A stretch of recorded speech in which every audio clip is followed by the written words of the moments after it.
দর্শক, BNP chairman Tarique রহমানের জনসভার খবর জানাতে ময়মনসিংহ থেকে সরাসরি যোগ দিচ্ছেন সহকর্মী ইলিয়াস আহমেদ এবং গাজীপুর থেকে মাহমুদুল হাসান। শুরুতে চলে যাচ্ছি ময়মনসিংহে ইলিয়াসের কাছে। ইলিয়াস, তারেক রহমানের আগমন ঘিরে নেতাকর্মীদের মধ্যে উৎসাহ উদ্দীপনা কেমন দেখছেন আপনি? বিস্তারিত জানাবেন। ব্যাপক উৎসাহ উদ্দীপনা লক্ষ্য করা গেছে। অর্থাৎ ইতিমধ্যেই আমরা দেখেছি মঞ্চের পাশে কিন্তু নেতাকর্মী সহ সাধারণ মানুষ তারা আসছেন, অর্থাৎ ভিড় করছেন এবং তারা বলছেন যে নানা উন্নয়নের প্রতিশ্রুতি দিয়ে কিন্তু তারেক রহমান প্রধান অতিথির বক্তব্য রাখবেন। অর্থাৎ ঐতিহাসিক সার্কিট হাউস মাঠে কিন্তু একেবারেই দুপুর 2টার আগেই কিন্তু কানায় কানায় ঐতিহাসিক সার্কিট হাউস মাঠ সেটি লোকে লোকারণ্য হবে, সেই বিষয়টি দলীয় নেতাকর্মীরা বলছিলেন। অর্থাৎ বেলা 2:30টার দিকে কিন্তু বিএনপি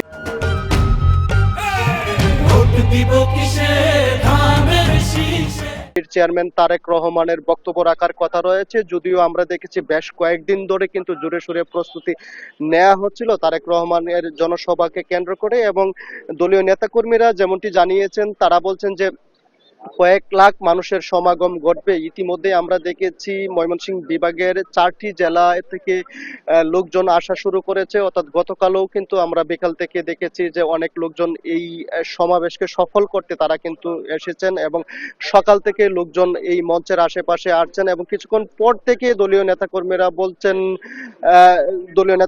বলছেন যে তারা কিন্তু দলে দলে এই মাঠে চলে আসবেন। আমরা যদি একজনের কাছে একটু ছোট্ট করে জানতে চাই, তারেক রহমান আসছেন, কেমন লাগছে? মূলত তারেক রহমান সাহেব আসছে, আমাদের ময়মনসিংহ বিভাগ সবাই ভালো। ওনার 17 বছর পর এই লন্ডন থেকে এসেছে। উনি একটা পরিকল্পনা নিয়ে আসছেন। উনি ইংলিশে বলেছিল, I have a plan for the triple and for the country, for the triple and for the country. Tarique Rahman বলেছেন বাংলাদেশ বাস্তবায়ন হবে ইনশাল্লাহ। আরেকটা কথা বলতে চাচ্ছি, আমাদের আগে দেশ, সবার আগে বাংলাদেশ।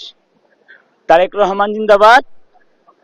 ময়মনসিংহ আজকে তিনি বলছিলেন যে একেবারেই তারা কিন্তু উচ্ছ্বসিত, এবং তার মতো আমরা দেখেছি দলীয় নেতাকর্মী যারা আছেন সকলেই উচ্ছ্বসিত, এবং এই সমাবেশকে ঘিরে আইন শৃঙ্খলা বাহিনী কঠোর নিরাপত্তা ব্যবস্থা গ্রহণ করেছেন। অর্থাৎ এই জনসমাবেশ শেষে কিন্তু ঢাকায় ফেরার পথে গাজীপুরে সভায় প্রধান অতিথির বক্তব্য রাখবেন তারেক রহমান।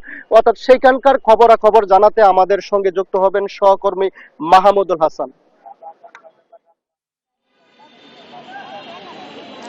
ধন্যবাদ ইলিয়াস। যেমনটি বলছিলেন, ময়মনসিংহের মতো গাজীপুরেও কিন্তু তারেক রহমানের আগমনকে ঘিরে উৎসবের আমেজ বিরাজ করছে। ময়মনসিংহের সমাবেশ শেষ করে তিনি গাজীপুরের চান্দনা চৌরাস্তা হয়ে শিববাড়ি হয়ে রাজবাড়ী মাঠে প্রবেশ করবেন। এর জন্য কিন্তু পুরো শহর নিরাপত্তা চাদরে ঢাকা রয়েছে। আমি যদি একটু দেখানোর চেষ্টা করি, এই মুহূর্তে কিন্তু গাজীপুরের রাজবাড়ী মাঠে মঞ্চ প্রস্তুত রয়েছে এবং অধীর আগ্রহে গাজীপুরবাসী তারেক রহমানের বক্তব্য শুনতে কিন্তু অপেক্ষা করছেন। এবং তারেক রহমানের এই আগমনকে ঘিরে, যেহেতু তিনি 20 বছর পর গাজীপুরে আসছেন, তার এই আগমনকে ঘিরে নিরাপত্তা ব্যবস্থা জোরদার করা হয়েছে। পুলিশের সাদা পোশাকের পাশাপাশি পোশাকধারী পুলিশের টিম কিন্তু একাধিক টিম কিন্তু মাঠে রয়েছে, এবং এই আজকের এই সভাটি গাজীপুরবাসীর জন্য অত্যন্ত গুরুত্বপূর্ণ।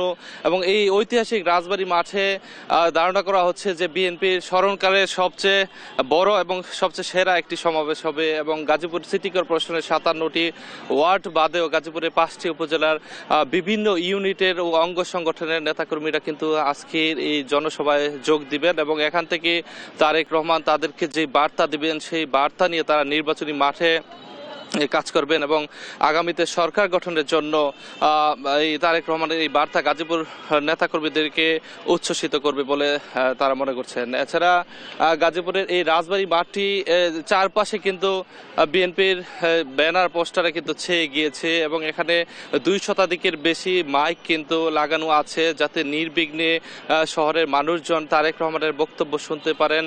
সেই সঙ্গে কিন্তু মাঠে মেডিকেল টিম, অর্থাৎ অস্থায়ী মেডিকেল ক্যাম্পের ব্যবস্থা রাখা হয়েছে। তো সব মিলিয়ে যদি বলি, গাজীপুরের রাজবাড়ী মাঠ সহ পুরো গাজীপুর কিন্তু এখন উৎসবের নগরী। এবং তারেক রহমান যেহেতু দীর্ঘ 20 বছর 9 মাস 28 দিন পর গাজীপুরে আসছেন, সুতরাং গাজীপুরবাসী মনে করছেন যে তারেক রহমানের এই আগমন গাজীপুরবাসীর জন্য নতুন এক বার্তা নিয়ে আসবে এবং বিএনপি সভা সফল করতে সব ধরনের প্রস্তুতি কিন্তু প্রশাসন এবং দলের পক্ষ থেকে রয়েছে। তো গাজীপুরের রাজবাড়ী মাঠ থেকে এই ছিল আমার কাছে সবশেষ। ফিরে যাচ্ছি স্টুডিওতে নাবিলার কাছে।